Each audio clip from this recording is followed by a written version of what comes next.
The matriarch charged, a landslide of chitin and malice. Closer, Vesper ordered, pulling me in. We weren't just holding hands, we were clinging to each other in a desperate embrace. I wrapped my arms around her waist, burying my face in the crook of her neck. She gripped the back of my head, her fingers tangling in my hair. "Open the floodgates, Sylas," she whispered against my ear. "Push everything you have into the heel, don't regulate it." Normally we sip at the well of eternity. To open the floodgate was to invite madness, but we weren't mortal. I closed my eyes and pushed. It was like sticking a fork into a lightning storm. My essence poured into her as hers slammed into me. It wasn't just energy, it was memory. I saw flashes of her life, centuries of blood, cold stone, the loneliness of a weapon in a box. I felt her sorrow, her rage, and a burning desire for connection. Our bodies began to glow. A radiant, golden light erupted from where our skin touched, the heat unbearable. Ecstasy and agony woven into a single thread. The matriarch hit our aura and screamed. It was like trying to drink from a fire hose. The feedback loop Vesper predicted surged outward, and the creature's essence boiled. Its carapace cracked, light spilling from its eyes and mouth until it dissolved into ash. The silence was deafening. The light faded, but the heat remained. We were kneeling in the dirt, wrapped around each other. My hands were under her tunic, resting on the bare skin of her back. Her legs were hooked around my waist. The healing was complete. I felt whole, supercharged. I pulled back to look at her. Vesper's face was flushed, her pupils blown wide, drunk on the power we had just shared. "It worked," she whispered, her voice trembling.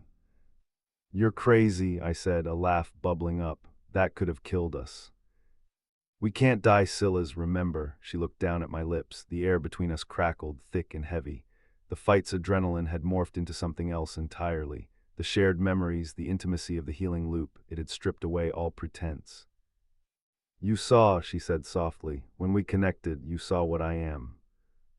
"I saw a woman who is tired of being a weapon," I replied, running my thumb along her jawline. Her skin was incredibly soft. "And I saw you," she countered. "You're not a villain, you're just hiding." "Solitude is safer." "Is it?" She leaned in, her forehead resting against mine. It looked lonely. My hand tightened on her waist. "Vesper." "Sylas."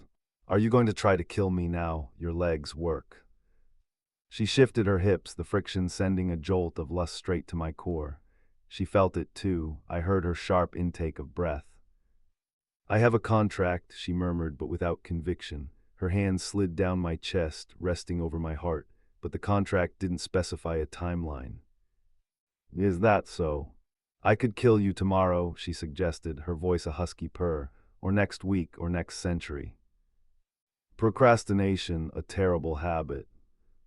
"I'm developing new habits." Her fingers tightened on my tunic. "Right now my blood is on fire. I need to burn it off." We were enemies. She was a hired blade. I was her mark. But in the ruins, surrounded by the ash of monsters, none of it mattered. We were the only two constant things in a dying world. I surged forward, crashing my lips against hers. It wasn't gentle. It was hungry, desperate, fueled by centuries of isolation and the raw high of survival. She tasted of copper and fire. Vesper growled her approval, kissing me back with a ferocity that matched my own. Her hands raked through my hair, gripping tight, anchoring me to her.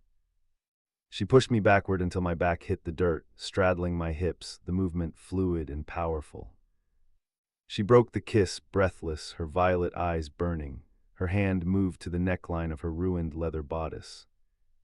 "We should probably wait for the scout's friends to show up," she panted, a wicked grin on her mouth. "Let them come," I said, reaching up to pull her down to me. "I'll kill them all."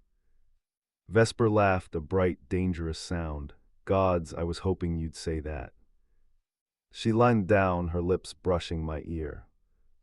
"Make me forget the pain, Sylas, unmake me." Want to keep the flame ignited without having to wait for the next part? You can find the full, tantalizing tale on our main page. See the link in the description.